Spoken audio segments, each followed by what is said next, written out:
பரந்தூர் விமான நிலையத்திற்கு எதிர்ப்பு தெரிவித்து போராடக்கூடிய மக்களோடு சந்திப்பை நடத்தியிருக்கிறார் திரு விஜய். எப்போதும் உங்களில் ஒருவனாக, உங்கள் வீட்டு பிள்ளையாக உடன் நிற்பேன் என்று உறுதிபட பார்த்ததுல ரொம்ப ரொம்ப சந்தோஷம். மீண்டும் இதே ஊருக்கு, உங்க ஏகனாபுரம் ஊருக்குள்ள நான் வரேன். Thank you so much.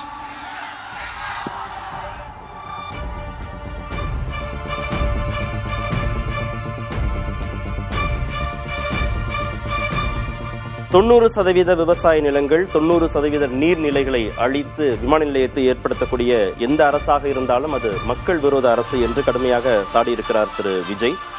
டங்ஸ்டன் துறைமுகத்தை எதிர்த்து தீர்மானம் நிறைவேற்றிய தமிழ்நாடு அரசு பரந்தூர் விமான நிலையத்திலும் இதே நிலைப்பாடை தானே எடுக்க வேண்டும் என்றும் அவர் கேள்வி எழுப்பியிருக்கிறார். எதிர்க்கட்சியாக இருக்கிற போது விவசாயிகளுக்கு ஆதரவு என்கிற நிலைப்பாட்டையும், ஆளுங்கட்சியாக இருக்கிற போது விவசாயிகளுக்கு எதிர்ப்பு என்கிற நிலைப்பாட்டையும் திமுக அரசு எடுப்பதாக அவர் குற்றம் சாட்டியிருக்கிறார்.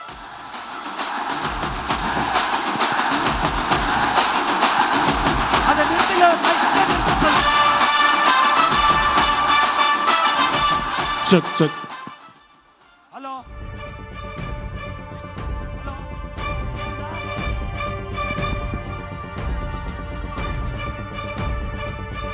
விவசாயிகளுடைய கண்ணீரை துடைக்க களத்துக்கு வருகிறேன். களத்திற்கு வந்து விவசாயிகளின் கண்ணீரை துடைப்பேன் என்று உறுதியிட்டு எங்களுடைய களத்திற்கே வந்திருக்கிற 2026 ஆண்டினுடைய தமிழகத்தினுடைய முதலமைச்சர் அவர்களுக்கு இந்த ஏகனாபுரம் பகுதி 13 கிராம மக்களுடைய சார்பாக, விவசாயிகளின் சார்பாக பச்சை துண்டை அவருக்கு வெற்றி துண்டாக அணிவிக்கிறேன். வெற்றி துண்டாக அணிவிக்கிறேன்.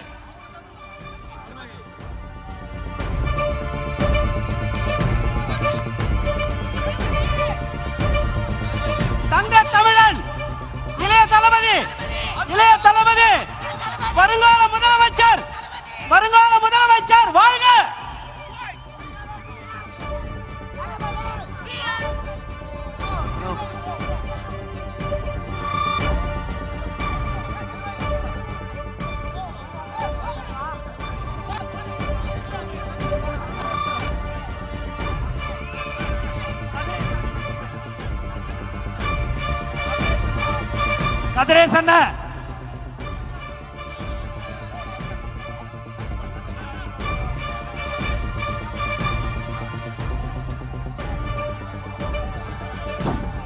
கதிரேசன்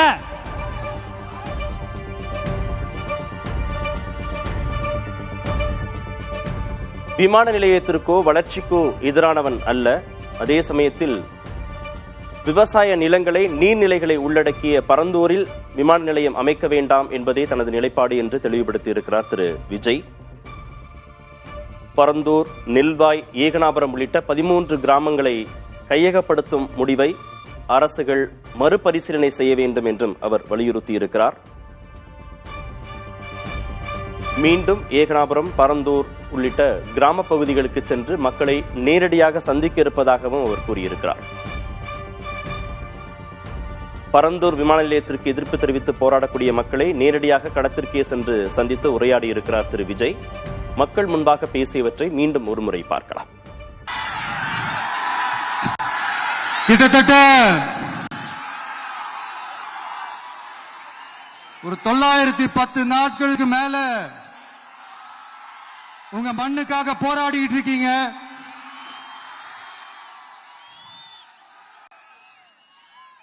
உங்க போராட்டத்தை பத்தி ராகுல் ஒரு பையன், சின்ன பையன் பேசினது நான் கேட்டேன். அந்த குழந்தையோட பேச்சு மனசு ஏதோ செஞ்சிருச்சு. உடனே உங்க எல்லாரையும் பார்க்கணும்னு தோணுச்சு, உங்க எல்லாரையும் கூட பேசி ஆகணும்னு தோணுச்சு, உங்க எல்லாரு கூட நான் நிப்பேன், தொடர்ந்து நிப்பேன் சொல்லணும்னு தோணுச்சு.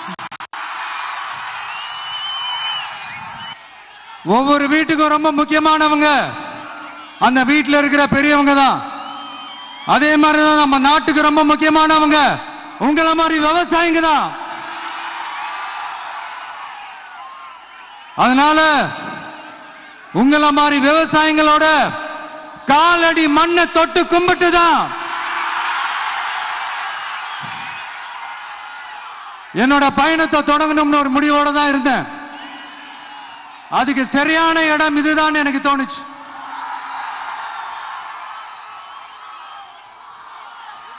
என்ன உங்க வீட்டில் இருக்கிற ஒரு மகனா என்னோட கள அரசியல் பயணம்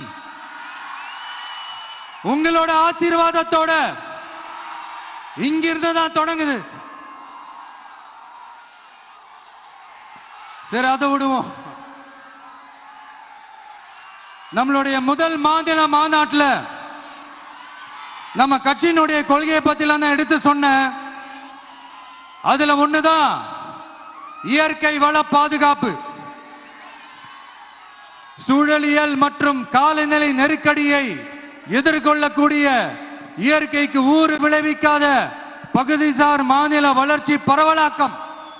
இதான் நாம் அறிவிச்ச அந்த கொள்கை. இதான் நான் இங்க சொல்றதுக்கு காரணம் ஓட்டு அரசியலுக்காக இல்ல.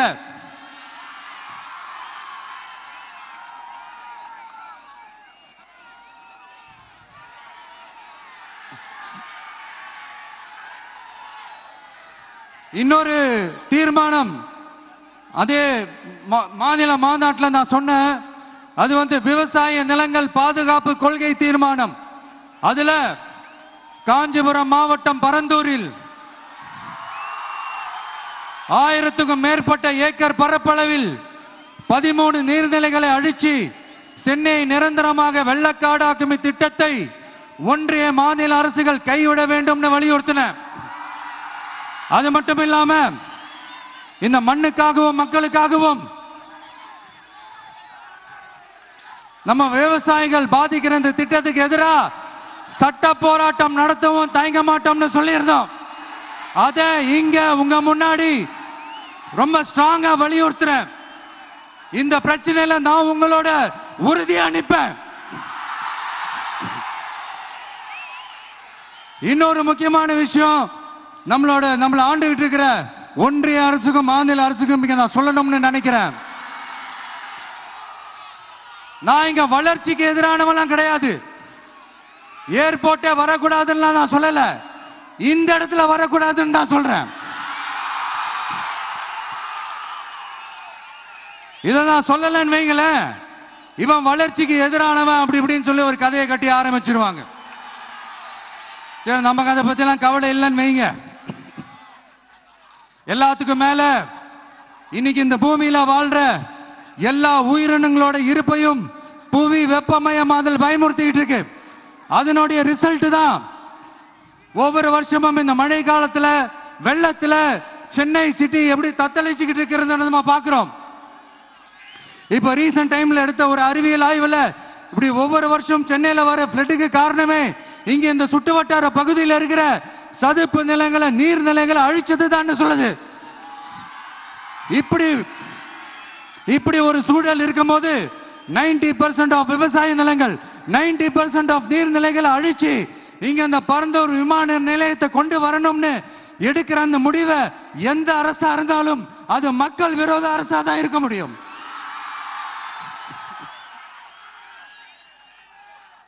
இப்ப சமீபத்தில் நம்ம அரிட்டாப்பட்டி பகுதியில் அந்த டங்ஸ்டன் சுரங்கம் அமைக்கிறதை எதிர்த்து தமிழ்நாடு அரசு ஒரு தீர்மானம் ஒன்று கொண்டு வந்தாங்க.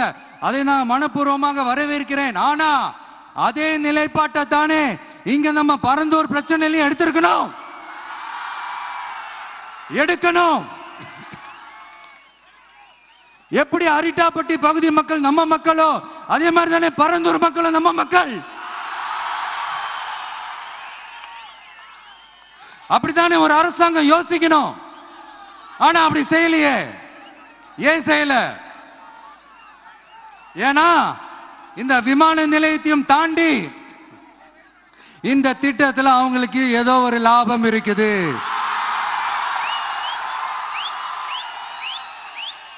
அத நம்ம மக்கள் தெளிவா புரிஞ்சு வச்சிருக்கிறாங்க. நம்மளுடைய ஆட்சியாளர்களுக்கு ஒரு சில கேள்விகள். நீங்க எதிர்கட்சியா இருக்கும் போது 8 வழிச்சாலையை எதிர்த்தீங்க. அந்த காட்டுப்பள்ளி துறைமுகத்தை எடுத்தீங்க, அதே தானே இங்கேயும், அதே நிலைப்பாடு தானே இங்கேயும் எடுக்கணும். அது எப்படி நீங்க எதிர்கட்சியா இருக்கும் போது விவசாயிகளுக்கு ஆதரவு, ஆளுங்கட்சியா இருக்கும் போது விவசாயிகளுக்கு எதிர்ப்பா? இது எனக்கு புரியலையே.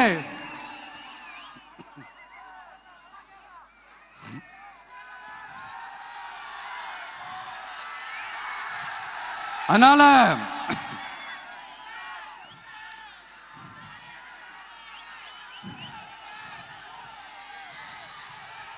இனிமேலும் சொல்றேன்,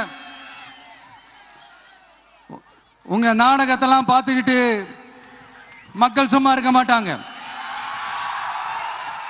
நீங்க உங்களோட வசதிக்காக அவங்களோட நிக்கிறதும் அவங்களோட நிக்காம இருக்கிறதும், நாடகம் ஆடுறதும் நாடகம் ஆடாம இருக்கிறதும், அது சரி, நம்புற மாதிரியே நாடகம் ஆடுறதுல தான் நீங்க கில்லாடிங்களாச்சு. அதையும் மீறி நம்ம விவசாயிங்க உங்க போராட்டத்துக்கு எதிராக போராடினாங்கன்னா பிரச்சனை தான். அதனால இனிமேல் உங்க நாடகத்தை பார்த்துக்கிட்டு மக்கள் சும்மா இருக்க மாட்டாங்க. உங்களோட இந்த விமான நிலையத்துக்காக நீங்க ஆய்வு செஞ்ச இடத்தை மறு ஆய்வு செய்யணும்னு ஒன்றிய அரசுக்கும் மாநில அரசுக்கும் நான் கேட்டுக்கிறேன். விவசாய நிலங்கள் இல்லாத இந்த பாதிப்புகள் குறைவா இருக்கிற இடங்களா பார்த்து உங்களுடைய விமான நிலையத்தை கொண்டு வாங்க. வளர்ச்சி தான் மக்களை முன்னேற்றம். ஆனா அந்த வளர்ச்சின்ற பேர்ல நடக்கிற அழிவு மக்களை ரொம்பவே பாதிக்கும்.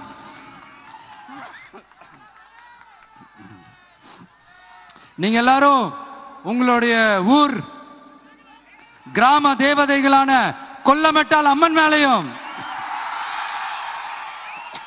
எல்லை அம்மன் மேலையும் ரொம்பவே நம்பிக்கை வச்சிருக்கீங்கன்றது எனக்கு தெரிஞ்சது. அந்த நம்பிக்கையை இழந்துடாதீங்க.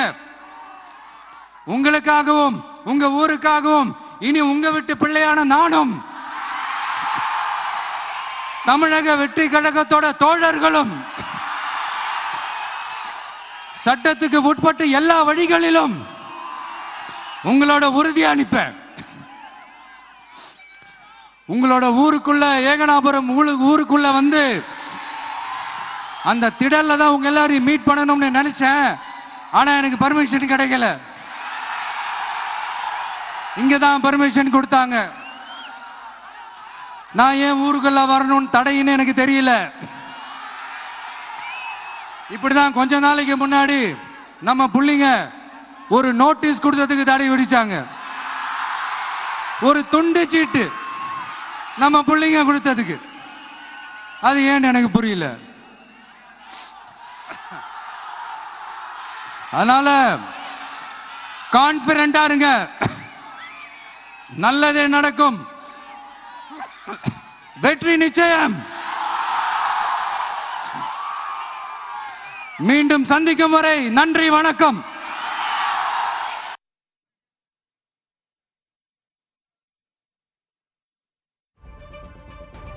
பரந்தூர் விமான நிலையத்திற்கு எதிராக சட்ட போராட்டம் நடத்தியாவது இந்த திட்டத்திற்கு தடை கூறுவோம் என்று விஜய் அறிவித்திருக்கிறார்.